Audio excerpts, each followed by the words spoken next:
Capítulo 6. Jesus, a raiz da Igreja. Pastor Márcio Barros, Videira Orlando.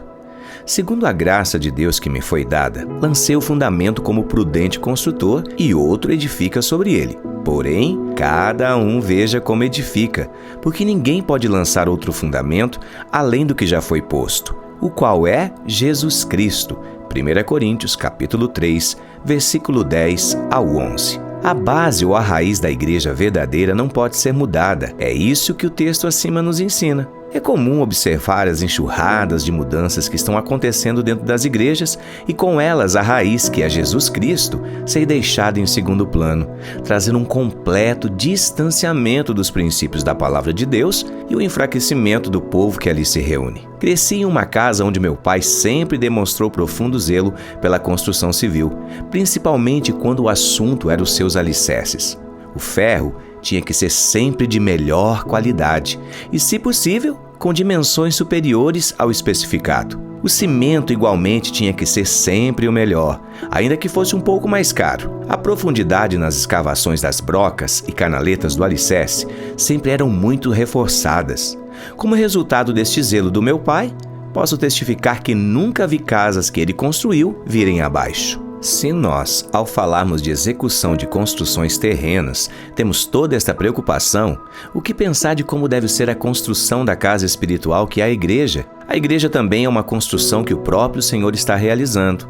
Entretanto, sendo uma construção espiritual, o seu fundamento e raízes também deve ser de caráter espiritual. Este Jesus é pedra rejeitada por vós, os construtores, o qual se tornou pedra angular. Atos capítulo 4, versículo 11.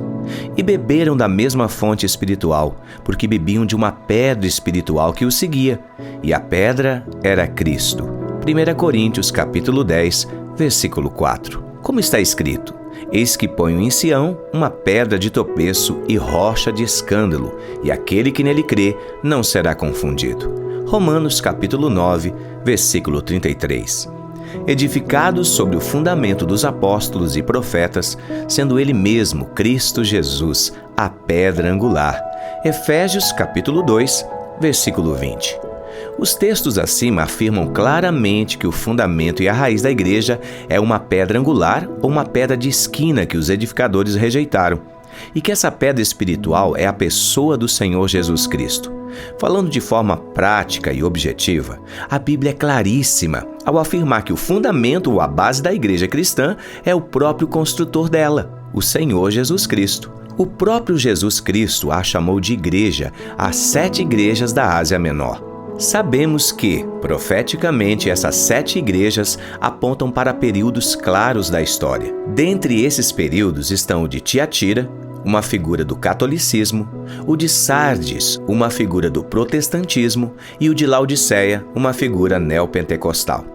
Mesmo com todos os problemas que apresentam, a queda de Éfeso, a prostituição de Pérgamo, a idolatria de Tiatira, a falta de integridade de Sardes e a mornidão de Laodiceia, o Senhor Jesus Cristo ainda as chamou de igrejas em suas respectivas localidades. Porque as 7 igrejas, com todos os seus problemas, ainda assim eram chamadas pelo Senhor de igreja, simplesmente porque todas elas estão firmadas sobre uma base correta, que é a pessoa e as palavras do Evangelho e os ensinamentos fundamentais do Senhor Jesus Cristo.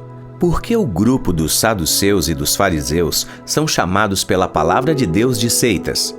Simplesmente porque estão firmados sobre uma base incorreta e não cristã. Não aceitavam nem a pessoa nem os ensinamentos de Jesus Cristo. Estamos na base correta da igreja, uma vez que recebemos uma revelação clara sobre a pessoa do Senhor Jesus Cristo e sua morte na cruz do Calvário para propiciar nossos pecados. Todos os que tiveram tal revelação constituem-se um comigo, visto estarmos na mesma base. O próprio Senhor declarou que se 2 ou mais pessoas são atraídas e se reúnem no nome dele, ali ele está presente. Em outras palavras, o cabeça se une ao corpo e a igreja se torna manifesta. Disse a mulher: Senhor, vejo que tu és profeta. Nossos pais adoraram neste monte, vós, entretanto, dizeis que em Jerusalém é o lugar onde se deve adorar. Disse-lhe Jesus: Mulher, Pode crer-me que a hora vem, quando nem neste monte, nem em Jerusalém adorareis o Pai.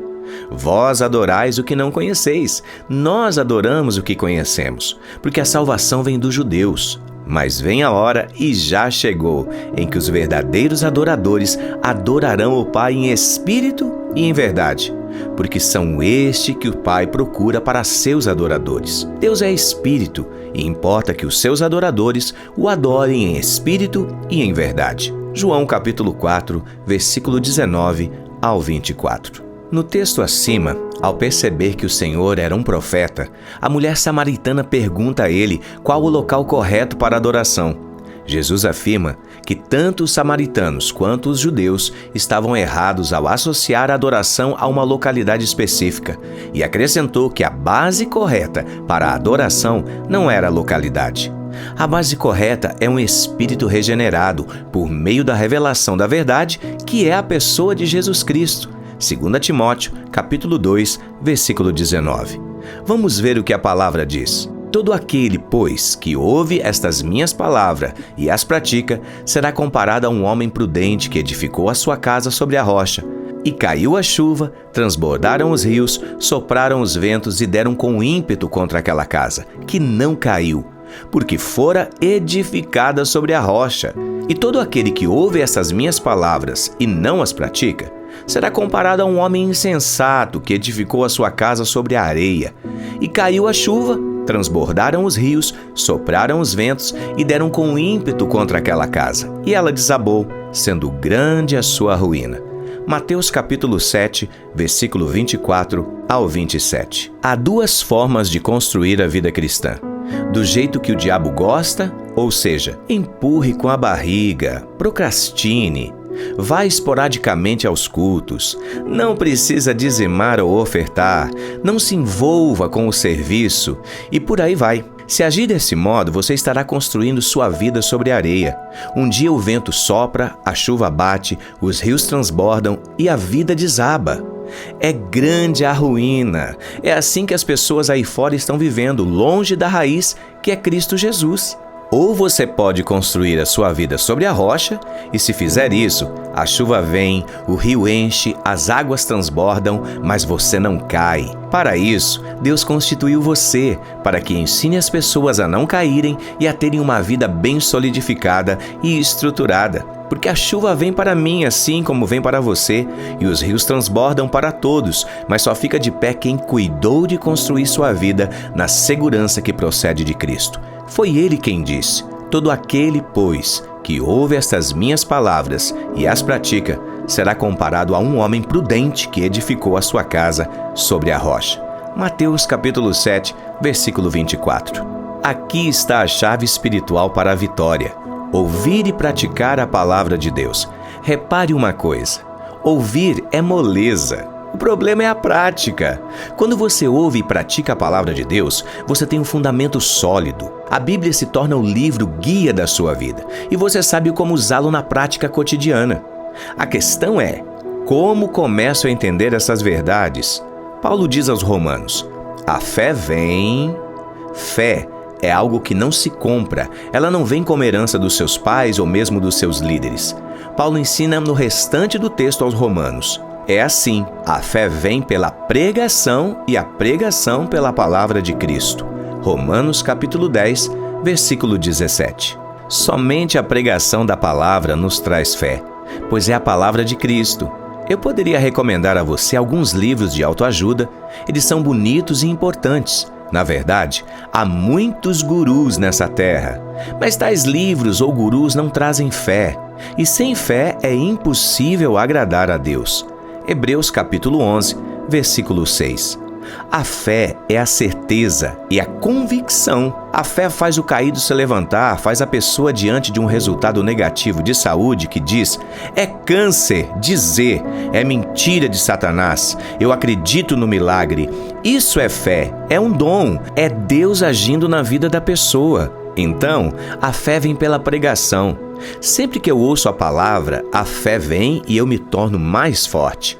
Bem-aventurados aqueles que leem, aqueles que ouvem as palavras da profecia e guardam as coisas nela escritas, pois o tempo está próximo. Apocalipse, capítulo 1, versículo 3. Então, tenho que ouvir, ler e guardar. Estou aprendendo a construir a minha vida espiritual, e é ela que traz felicidade. É isso que traz alegria à minha vida. E o terás contigo, e nele lerás todos os dias da tua vida, para que aprendas a temer o Senhor, teu Deus, a fim de guardares todas as palavras desta lei e os teus estatutos para cumprir. Deuteronômio, capítulo 17, versículo 19. As pessoas às vezes gastam 2, 3 horas vendo programações que não edificam. Por que não gastam tempo lendo a Bíblia? A coisa mais importante é ler a Bíblia, guardar e praticar. Você tem que compreender quem é o Senhor deste livro. Isso é fundamento, isso é alicerce, é raiz para a sua vida. Jesus não é somente o fundamento, ele é todo o edifício. Temos que crescer nele em todos os aspectos.